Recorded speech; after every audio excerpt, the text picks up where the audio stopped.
On Wednesday, September 21st, 1938, the Great New England Hurricane, also known as the Long Island Express, hit Branford, Connecticut. There were a number of factors leading up to and during the storm that make it still the greatest disaster in Connecticut history. The people of Connecticut were just coming out of the Great Depression, and under the Works Project administration known as the WPA, many civic programs were still in progress. That summer, hotel and cottage rentals in Branford were brisk, and people came to the shoreline and beaches to enjoy the summer. August of 1938 was very hot and steamy, and before the storm, there were 5 days of torrential rain totaling 12 inches. Because of this, the ground was soaked and the rivers already overflowing. There was also an autumn equinox with a full moon, and the tide was running 4 feet above normal. Thankfully, the storm did not hit at high tide. The consequences are unimaginable. The 1938 hurricane started off on the coast of Africa on September 9th and never made landfall until it hit Long Island. The storm had a forward speed of 60 to 70 miles per hour, the fastest ever recorded for a hurricane, and it arrived here from Cape Hatteras in only 6 hours. For those who grew up in the age of television, it is hard to believe that there was no warning. There was no weather radar, which was not developed till 1964. There was no emergency broadcast or any other instant communication that we take for granted today. Also, a whole generation had not witnessed a hurricane, and there had not been a major hurricane in New England since 1869. Those that remember it today are in their 80s and 90s, and is one of life's events that is forever etched in your memory as if it were yesterday. Hurricane forecasting at that time relied on ships in the sea, and the Coast Guard didn't know there was a storm in the Atlantic. Based on previous storms, the National Weather Bureau thought it would go out to sea, and meteorologists thought there was no cause for alarm, and so no warning was issued. The average citizen had no idea it was coming. There were some, though, that knew. My father was home from school that day, and he thought he was homesick. It turns out that the superintendent of schools, Raymond Pinkham, was a serious amateur weatherman, and he canceled school that day. Some of the parents were furious because it was a rare event to cancel school, but he probably saved many lives that day because the children would have gotten out of school at the height of the storm. Randy Bishop of Stony Creek said, "There was something exceptional about the day. We had no school. I had no idea why it was called off, nor did I much care." Elmer Tyler of Indian Neck was an old seaman, and he knew a storm was brewing, and he and William Hitchcock pulled 12 boats that morning. Farmers also reported that no matter how they tried, the cows wouldn't leave the barn that morning and go out to pasture. And others recalled later that the sky had a greenish tint that they'd never seen before, and the salt air smelled very strong. The morning of September 21st was overcast but not raining for the first time in 5 days, and some people headed to the beach or to their cottages. In Branford, the wind picked up about 1 p.m. with torrential rain, and trees soon started coming down because of the wet ground. People remember that most of the trees came down as if by slow motion. The eye of the storm passed just east of New Haven, and the full force of the Category 3 hurricane hit Branford at 3:30 p.m. with winds of 80 to 100 miles per hour. The barometric pressure dropped to 28.1, the lowest ever recorded in Connecticut, and the storm registered on seismographs as far as Alaska. The sound ran 15 feet above normal with 30-foot waves engulfing the shoreline cottages. My grandmother, Alice Taylor Peterson of Short Beach, was the editor of the local newspaper, the Branford Review. My father recalls her looking up in the encyclopedia the word hurricane. She knew a good story when she saw it. Amazingly, somehow the next day, the Branford Review put out a limited edition newspaper with this statement: Branford is a sorry state of waste. The following day, photographers captured the destruction in Branford's neighborhoods in the aftermath of the Great New England Hurricane. All of Branford's shoreline sustained significant damage. Short Beach still had many summer cottages along its shore, and the paper said, Short Beach, for its 100-year existence, has prided itself in its beautiful trees, and our Hurricane Wednesday destroyed them, some split, others ripped from the ground. This slide shows Main Street in Short Beach, which is now called Shore Drive, across from the Granite Bay Beach. And Tom Bracken was stranded at Pacilio's store just to the right of this picture. And his daughter crossed the flooded street with a friend, and they got caught up in the current and were swept 20 feet away. They were rescued by the Pacilio boys and the fireman Don Hayward. During the storm, a boat from Mansfield Grove floated right up to Pacilio's store during the tidal surge and floated up as if Pacilio's was their dock. In this photograph, you can see the damage to cottages across the street from the water and damage and rubble in the street and the trolley tracks. Nearby, on the water side, nothing remained of the Pierpont cottage except the chimney and a lawnmower. Afterwards, a small house was built in its place. And next door on the east was the Lollipop cottage, completely swept away out to sea, and nothing was ever found of it except the gas stove up the creek in Granite Bay. Later, people remarked, with one suck, the Lollipop was gone. To the west were the Reed cottages. They were heavily damaged. This cottage was rented by the artist Ruth Dofleur.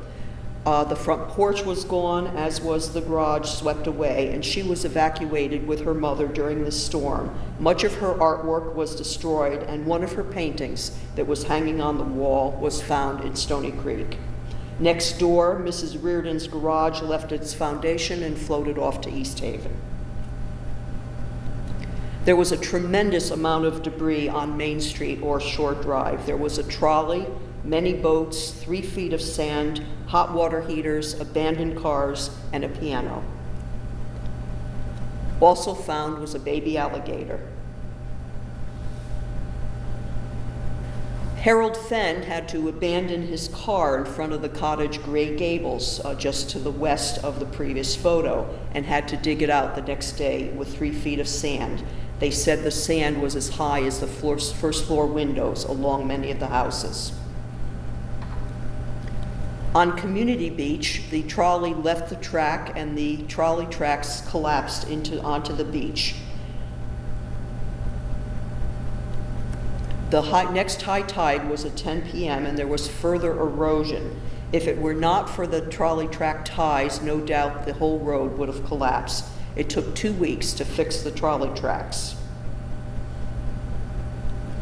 The trolley remained there, an excellent playground for the children, but was finally carted away 2 weeks later into the woods at Double Beach. Along Beckett Avenue on the waterfront, also known as Long Beach, most of the seawall, the sidewalk, and people's yards swept away to sea. Next to this picture is the Andrews Cottage, which was heavily damaged and torn down and was never replaced. Ruth Whalen of 75 Beckett Avenue refused to leave, but the firemen finally pulled her out when the water was up to her neck in the living room.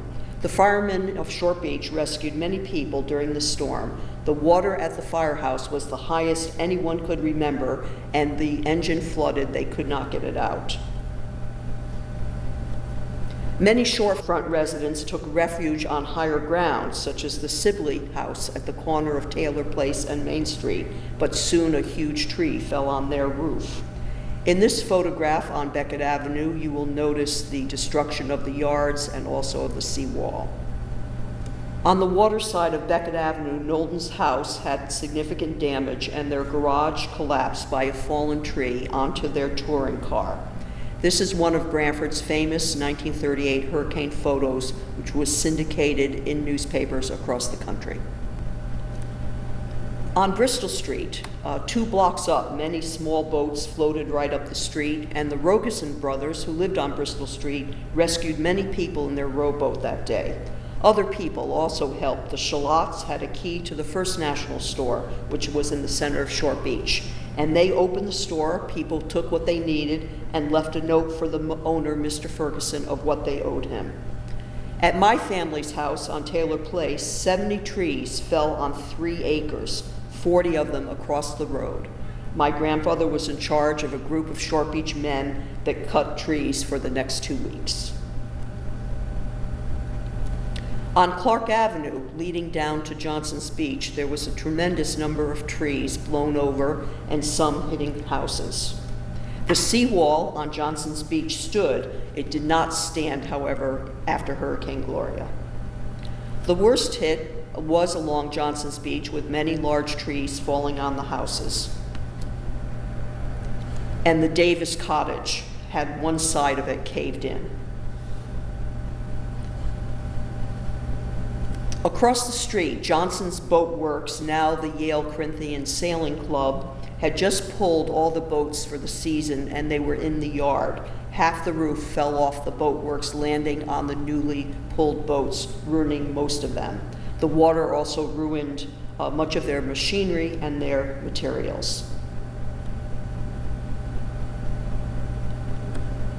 In Branford Point, a lot of trees fell in Parker Park. In this photograph, you can see to the left, the bathhouses stood, but many of the trees are down in Parker Memorial Park. The seawall, which was just finished by the Works Project Administration, stood and was not damaged. The public dock at Branford Point was a mess of blacktop and debris, and most of the boats that were in the harbor were destroyed or capsized. The Branford Yacht Club had its headquarters right on the dock, which was later the American Legion building. The roof blew off the Yacht Club building, and many of the windows were broken. Right down the street on Harbor Street was the home of Dr. Wilson Thompson, the Branford dentist, and during the storm, the entire first floor of the cottage washed to sea, leaving just the second floor and its roof, and the cottage tilted on its side. Most of their belongings were lost. His wife, Alice, was terminally ill, and she was carried out on a stretcher to a neighbor's house just moments before the house collapsed. She died 5 months later at the neighbor's house. The house was later rebuilt. This is another view of the Thompson cottage from the other side. Next door, Averill's store was also heavily damaged. There are several cottages within Parker Memorial Park, though privately owned. Among them is this cottage, which belonged to the Chase family for over 100 years. Their house was undermined and the porch damaged. 2 people were at the Chase cottage that day during the storm. The rest had left that morning. They finally fled the property at 6:30 when the porch blew away. Owner Arthur Chase was in Springfield during the storm, but wrote several days later, "Scarcely a tree is left standing on all of Harbor Street and in the park. All the shutters on the house are gone, but we found them, all of them intact, over on Goodsill Point." Their boat, the Prophet, broke loose with the first blow and was carried off to Short Beach. Clarence Johnson got to it during the lull and anchored it. Even though their roof blew off, he said ours was one of the few boats not damaged. The yard of Craig's cottage next door is gone, and their launch, named the Lovey, is shattered to pieces. A piece of the cliff is totally gone. His daughter, Elizabeth Chase, who was working in New Haven during the storm, got to the cottage the next day. Despite the damage to the windows and porches, and except for the wetness, she remarked that the cottage looked as it always did. She said the table was set for dinner, bread and butter was out, fruit was on the sideboard, and the potatoes were on the stove ready to be cooked. One of the residents of Branford Point, Henry Pond of Harbor Street, was a seaman, and he was one of the last of Branford's coasters that sailed their wooden boats from the West Indies all the way north to Maine. He was saved by the Red Cross when his boat wrecked near Stonington, Connecticut. He was 79 years old. The damage was not confined to the shoreline. In Branford Center, most of the damage was from fallen trees and downed wires. Almost every street in Branford Center was not passable, particularly Hobson Avenue and Church Street. Dozens of trees fell on the green, especially around the Baptist church, and the newspaper stated that a century of tree growth on the green had been destroyed. The trees missed damaging all the buildings on the green. Across from the Baptist church was Center School. The steeple of Center School blew off during the storm, and it was never fixed, and the school was torn down a couple years later. At the high school, now known as Sliney School, they had water damage to the boiler room and the gym, but electricity was resumed to Branford Center first, and school resumed the following Monday.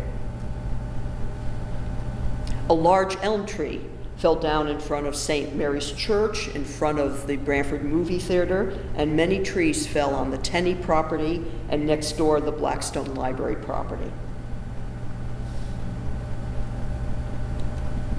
This photograph shows Lower Monaswee Street before you get to the bridge, and you can see the trees totally blocking the road. This photograph shows Main Street at the corner of Harrison Avenue. On the right is the former Branford Savings Bank. The merchants did try to stay open during the storm, and they did a brisk business selling candles and saws. Some restaurants still served food using their gas stove, but using candles and flashlights for light well into the night. Emily Burberry and her family lived on Hillside Avenue, and she was a Southern New England telephone operator whose headquarters at that time was in a small brick building just showing on the right of this picture. She walked home to Hillside Avenue for lunch, and no sooner got there that work called her back because of the storm. In her rush, her coat caught on a pot of tomato soup that was her lunch, and it spilled to the floor.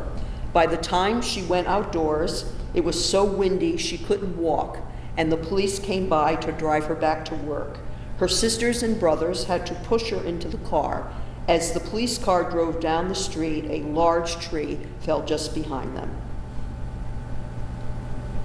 Back at work, a tree fell through the roof of the Southern New England Telephone building, and they shoved blankets into the hole to try to stop the water from pouring in. They tried to keep as many lines open that day as possible, even with water seeping in around them. She worked straight through the night till 3 a.m., and she never did get her lunch. There were flooding in many places in Branford Center. Meadow Street, which floods in most storms, Monowee Street and the bridge, West Main Street, and even East Main Street. This photograph shows the Reagan little motel cabins, which were on East Main Street on the river, which later the site was Vintage Drive-In, and currently today is also a little restaurant. There were several deaths in Branford attributed to the storm. One, Mary McCutcheon of Main Street, died of a heart attack, and John M. Lindsley, age 88, had a stroke, both of which were attributed to the storm. Ella Carson, age 24, was just married for 4 months, and she was on her way home from work. A tree blocked her way, and she decided to wait the storm out near what is now Bill Miller's on East Main Street. Mr. and Mrs. James Lawrence were coming back from North Branford, stopped and offered her a ride to Branford, but she declined. She was killed when a tree fell on her car. Whether fact or fiction, it is said she was reading the novel Gone with the Wind, which had just come out the year before. It is surprising that no one else was killed in Branford by a falling tree. The greatest loss of life, however, would be in Stony Creek and the Thimble Islands. In Stony Creek, Hall's Point, much of the shoreline houses were ruined. Those included Mrs. Donaldson's house and art studio, and also Florence Haskins' house and several others.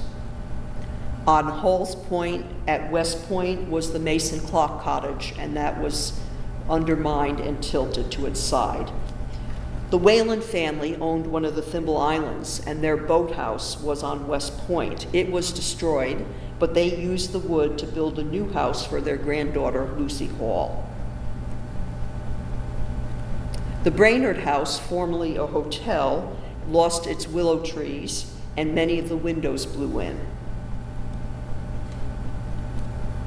A lot of debris settled here and elsewhere. In some places, the debris in Stony Creek was 15 feet high. On Main Street in Stony Creek, known as Thimble Islands Road, the former Christie or Russell Photo Gallery was undermined and tilted to its side and had to be removed right on the beach. The Brainerd store across the street, the front was smashed. In the house next door, Florence Brainerd Milne stayed in her house but had to retreat to the third floor when her entire first floor filled with water. Down the street on Main Street near the dock was Bet's Garage. This was surrounded by water. It had damage to the front and their dock was totally submerged. Next door at Indian Point, fortunately all the guests had left for the season, but two of the owners' cottages, the Madeira family, were undermined and they had to flee their cottages to a neighbor's house.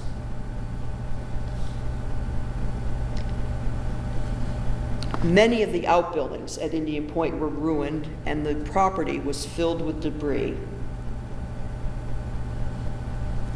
The Indian Point house or hotel was still in operation and it had very little damage, but many trees were down and several large boats floated onto their property during the tidal surge.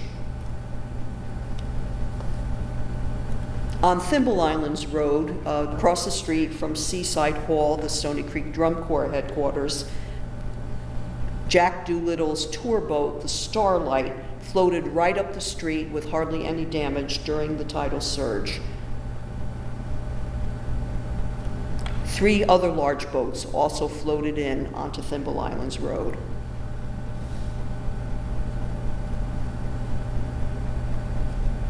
On Flying Point, Elijah Ball's oyster shed was completely underwater and ruined.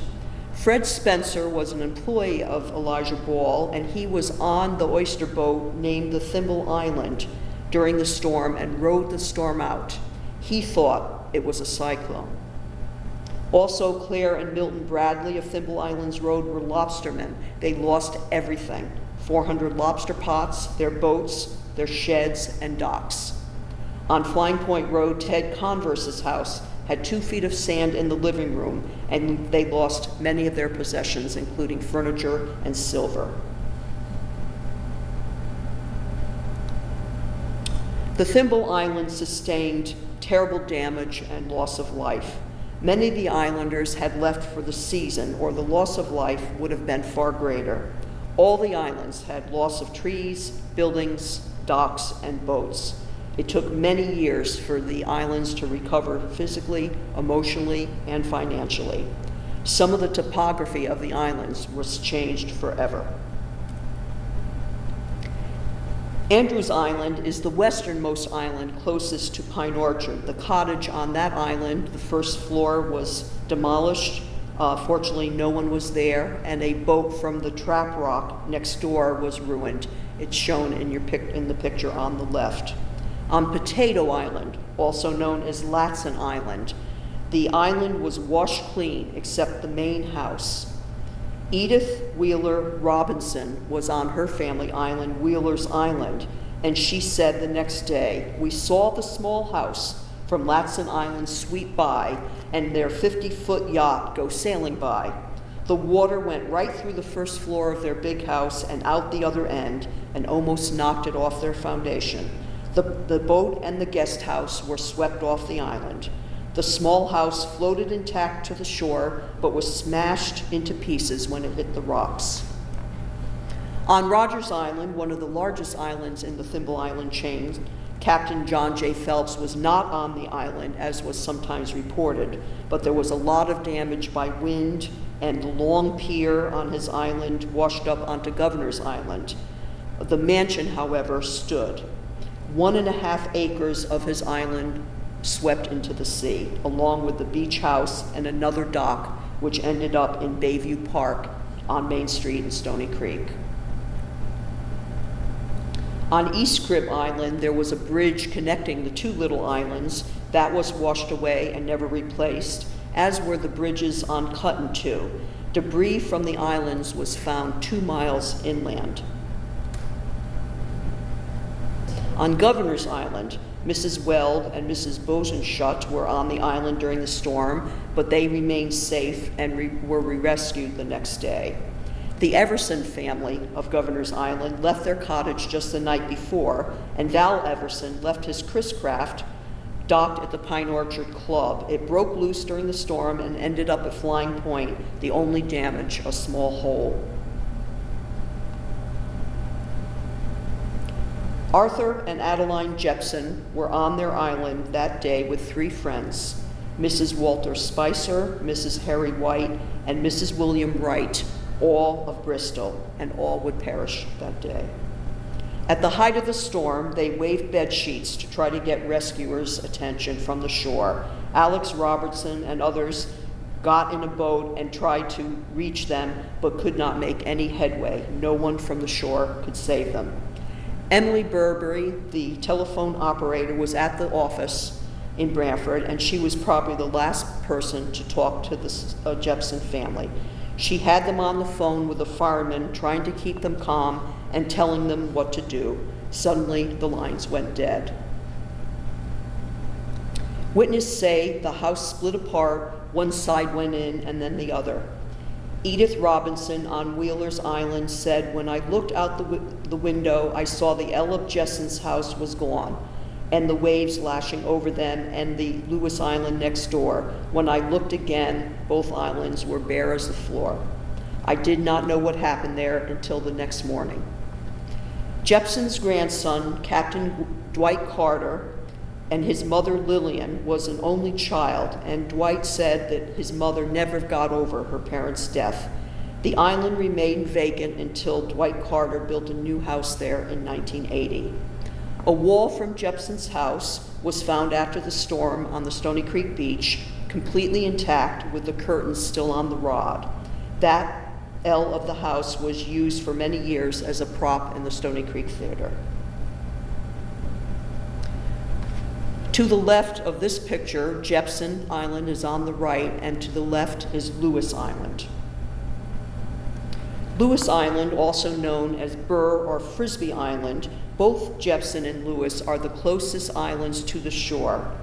And it is interesting that it is the closest islands that sustained the worst damage and had the loss of life. The Lewis house broke apart about 4:30 during the tidal surge.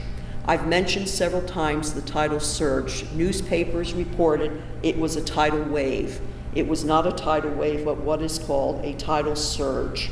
Witnesses called it a black wall of water that sounded like a locomotive. The surge was created by the wind and the pressure of the water bottled up in Long Island Sound with no place to go, and it carried with it this one huge wall of black water with massive amounts of debris. On Lewis Island, a short way from Jepson, was Henry Leroy Lewis, age 53, and his wife, Helen Edwards Lewis of Stratford. He was an engineer and president of the H.J. Lewis Oyster Company. She was the Republican nominee for Connecticut Secretary of State, the first woman ever nominated for a high state office.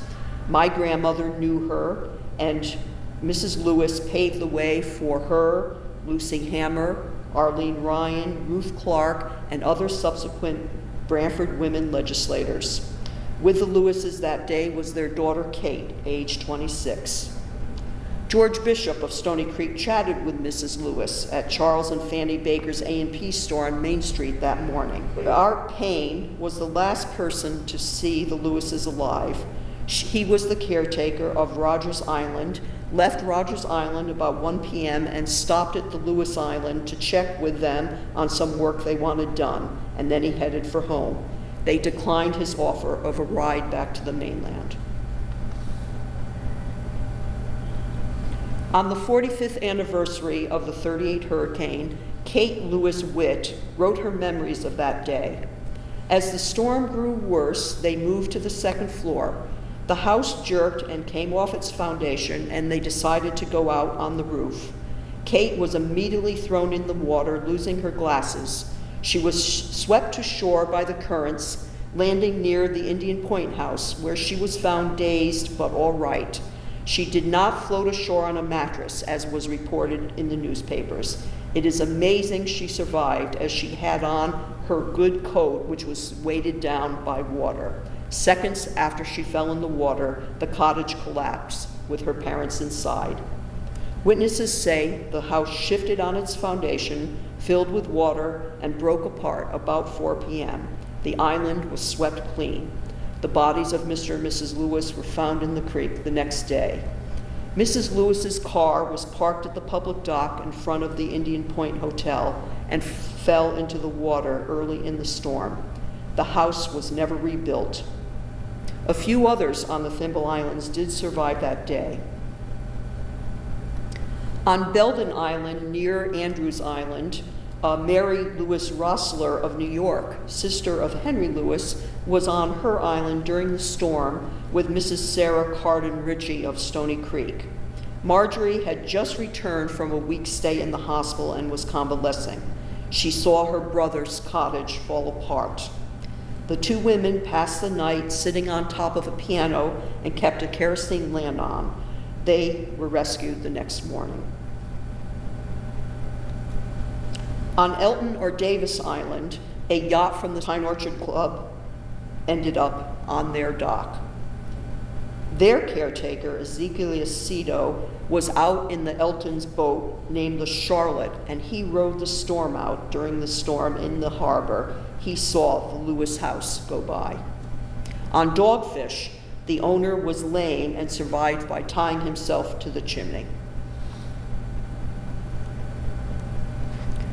I mentioned that Edith Wheeler Robinson, who was 72 years old, was on her island, Wheeler's Island, with a friend, George Smith.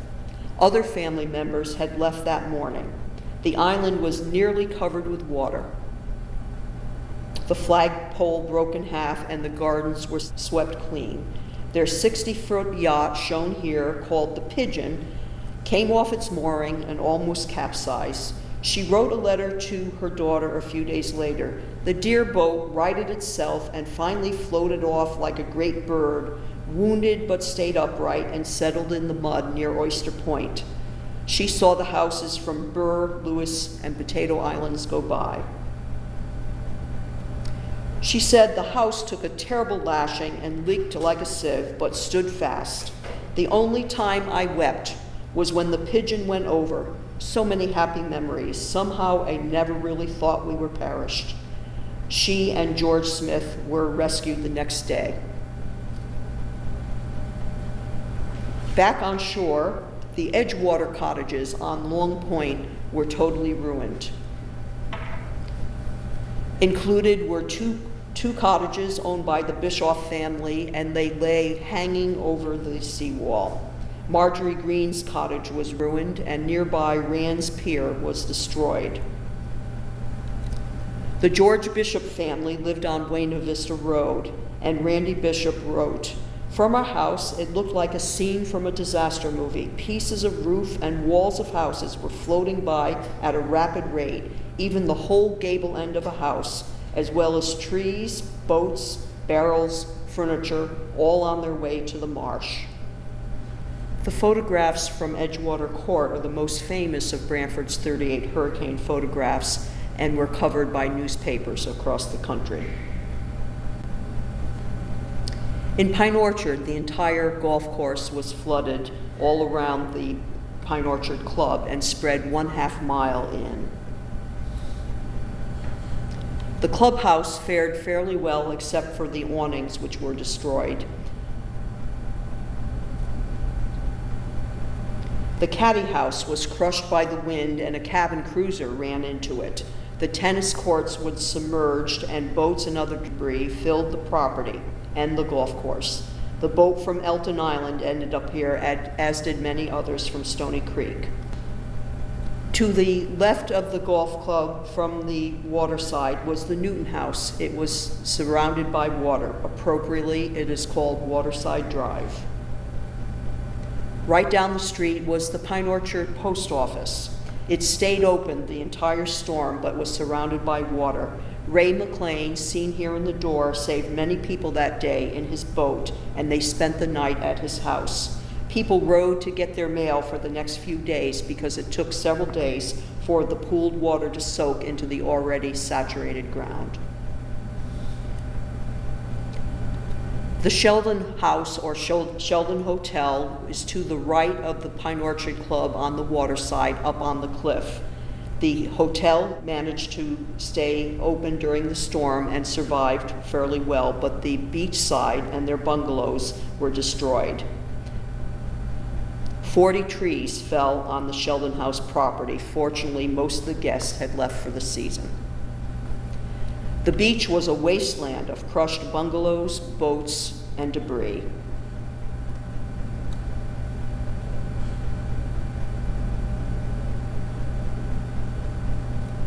"20 yachts from Stony Creek and Pine Orchard washed onto the Sheldon beach. Very few people at that time had boat insurance. The worst damage in Pine Orchard was on Island View Avenue, which faces south to fairly open water on Long Island Sound. Most of the houses were undermined and had significant damage. Water flooded the entire street, even a block north. During the storm, police helped the people evacuate. The houses along the entire street lost most of or all of their yards, leaving behind a wasteland of cesspools and rubble. Most of the yards were never filled back in to their full extent. Gone were the seawalls and the entire granite walkway, leaving behind just the granite steps. Many of the piers were destroyed. The Lane family house was moved off its foundation and the chimney collapsed. The Gregory house was destroyed the most and pushed back 40 feet and off its foundation. The Gregory sisters were there during the storm and were rescued by Ray McLean in his rowboat. He fell over and almost drowned during the rescue. The sisters had been standing on the top of their ice box because of the rising water. The house was rebuilt, but farther back. The Prindle house was undermined, as was the Smith house at Rocky Point, facing Pine Orchard Club. Smith's car was parked in back of the house and was flooded and ruined. Behind the houses was a wall of debris. The water rose 5 feet in Farrell's living room. Their garage fell down, leaving just the roof, and destroyed one of their cars. Their 16-year-old daughter fled for shelter on Hart Avenue. While she was running, she fell in the water trying to save her cat, but someone pulled her out. There are probably more photographs of Indian Neck than any other section of Branford. These two photographs you're about to see are two of the very few photographs taken during the storm. It was, of course, so dangerous to take photographs during the 38 hurricane, and many people, because of the Depression, did not own cameras at that time. This photo and the next show Haycock Point at the very end.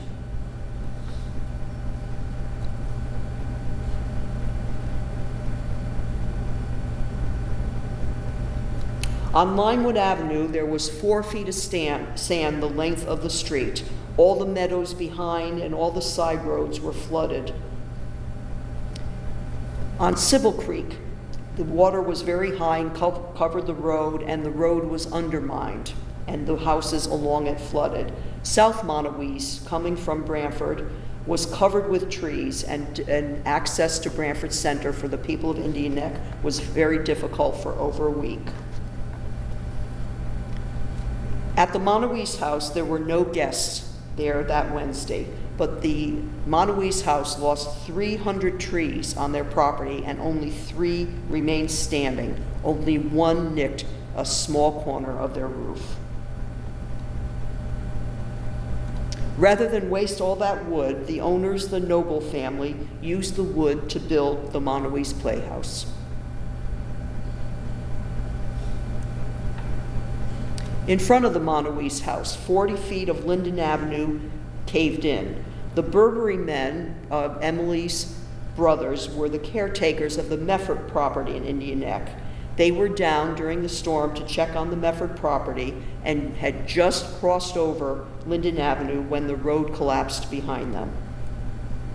When the road collapsed, the Monowese house platform fell down the bank along with a tree.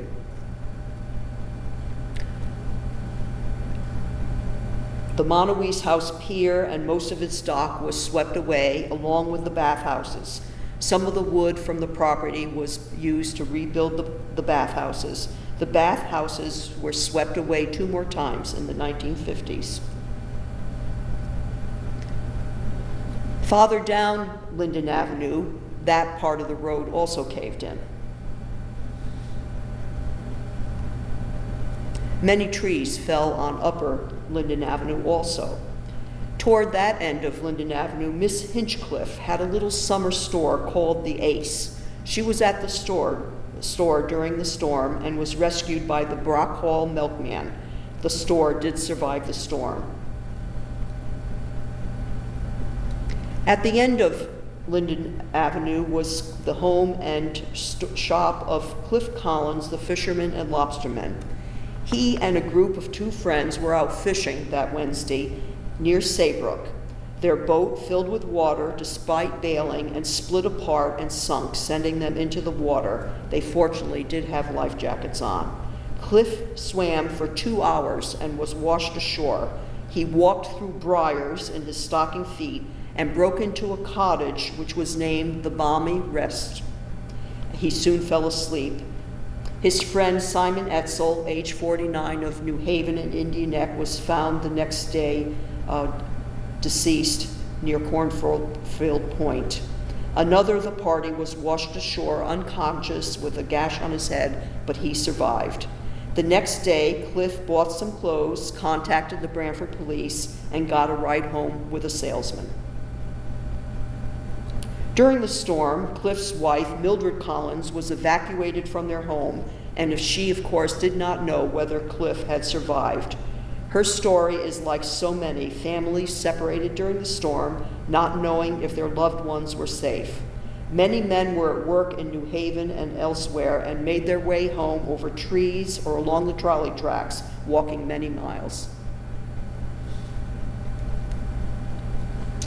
Meanwhile, Cliff Collins' boat, called the Rose, rammed into Geyer's cottage at the end of Linden Avenue, sending the porch flying. Later, the cottage was split in half. Half was discarded, and the other half was floated to Maltby Cove and made into a house. On Bayberry Lane and in Maltby Cove, they were filled with debris, especially boats. Throughout Pawson Park, there was tree and water damage. This photograph shows the front beach end of the Hitchcock summer house, showing the erosion of the cliff. Summer Island is also fairly wide open to the sound and had a lot of damage. Mrs. Miller swam in from her cottage during the storm. The garage at Doolittle's on Summer Island was destroyed by a tree. At Summer Island, Frank Page's cottage came off its foundation and floated across the lagoon, landing in Mrs. Lincoln's yard. Richard Bradley, a few days later, dragged it back and they repaired it. A vase of flowers that was on the table stayed standing the entire time. This story made Ripley's Believe It or Not column.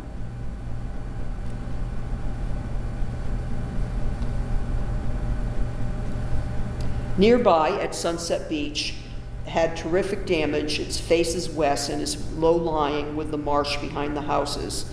A huge amount of debris was caught in the marsh. Almost every cottage at Sunset Beach had some damage, plus most of the seawall was destroyed. Fanny Jordan of Branford and Nina Rose of North Branford of Sunset Beach in cottages nearby were there during the storm. They rowed as fast and as far away from the shore as they could and walked the rest of the way, arriving at Claude and Marion Standard's house on Wilford Road at dusk. Of course, it was no picnic at the Standards' house, only one house down from the beach at Limewood Avenue. They slept at the Standards' house and walked back to the cottages the next day to assess the damage. Sunset Beach lost 12 garages during the storm. And it is not the last time that the Boyd cottage lost most of its trees and looked like a tornado hit.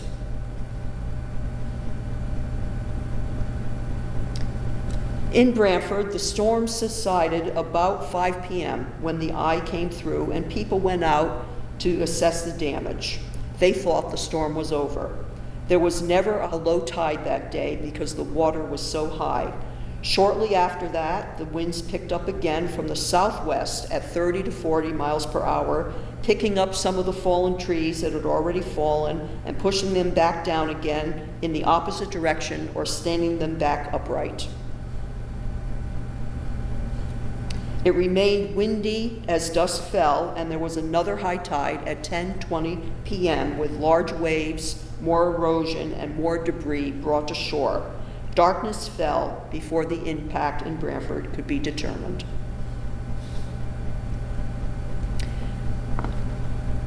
Meanwhile, the storm, of course, affected other areas. The wind and water's fury would be felt in other towns in other states with horrific damage the further east you went, where the tide and the wind were even greater.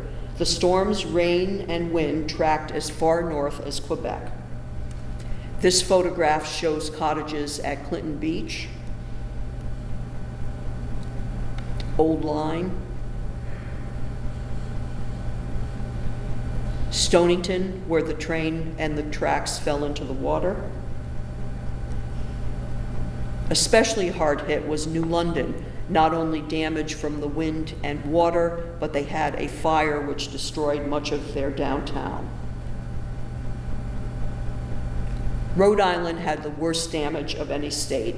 Squamicut lost over 500 cottages, and the majority of the deaths from the Great Hurricane were in Rhode Island. In Westerly, 100 people died when the tidal surge hit. Places in Rhode Island that once were no longer existed. Downtown Providence was flooded with 13 feet of water. And of course, the storm was not confined to the shoreline. Hartford and many inland towns were flooded, even as far north as the Vermont and Canada border. And back in Branford, the next day was one of the nicest days of the whole summer, and people went out to assess the damage. Everywhere you looked was a mess. People recalled that the low tide the next day was the lowest anyone could remember. We are grateful for those who took photographs to record this historic event. There was some looting, and the police, with the help of the Branford Battery, set up barricades along the shore and patrolled the streets. You had to have a pass to go down to the shore. Gangs of local men, such as these at the Owenigo and Indian Neck, helped cut trees. There were very few chainsaws. This was all done by hand. Within a few days, many of the roads were passable, and school opened the following Monday. After a subsequent storm, it always amazes me how fast the trees are cut and the roads get cleared. More difficult was the removal of tons of debris from all areas of the shore. There were problems with where to put it all. Electricity was out for 1 to 2 weeks in some places on the shore. There were health concerns due to exposed cesspools. Among the debris were hundreds of boats, both large and small. Most people did not have insurance. Automobiles were abandoned and flooded, many of them ruined. Over 300 utility, WPA, and U.S. forestry workers came to Branford from Pennsylvania, New York, and Ohio to help. Local Boy Scouts did a lot to help with the cleanup. In Branford, 325 summer homes were damaged and 145 year-round homes. Several dozens were lost. Many cottage owners did not have insurance.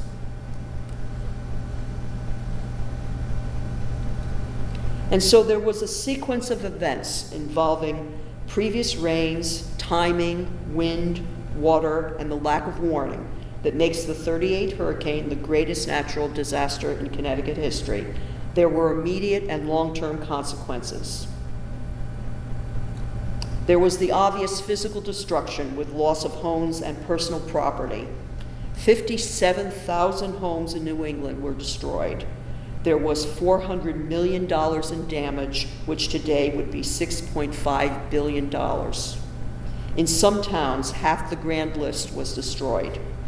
Worse was the emotional damage, the loss of life, 10 in Branford and over 600 throughout New England, the most from any single storm, and most of those in Rhode Island. There was also an emotional, physical, and financial toll on shoreline residents. The storm decreased property values for many years, and some said it took the Thimble Islands 25 years to recover. It is fortunate that most vacationers and summer people had gone for the season, and it was a Category 3, not a Category 4 or 5 hurricane when it hit. The environmental impact was catastrophic, with erosion and loss of shoreline property and changes to the marsh and rivers. For example, 101.5 acres were lost on Rogers Island. A century of tree growth was destroyed, and those left standing were defoliated. It took 5 years to cut and salvage all the wood in New England from the 38 hurricane. Because of the storm, there were improvements in weather forecasting, zoning laws, and insurance coverage. Technology now provides up-to-date information which greatly decreases the loss of life. There would, of course, be subsequent hurricanes that now had names. Carol in 1954, Diane, 1955, Donna, 1960, Gloria, 1985, and more recently, the storms Irene and Sandy. The Great Hurricane of 1938 remains the most powerful, costliest, and deadliest hurricane to ever hit New England, and the one to which all others are still compared.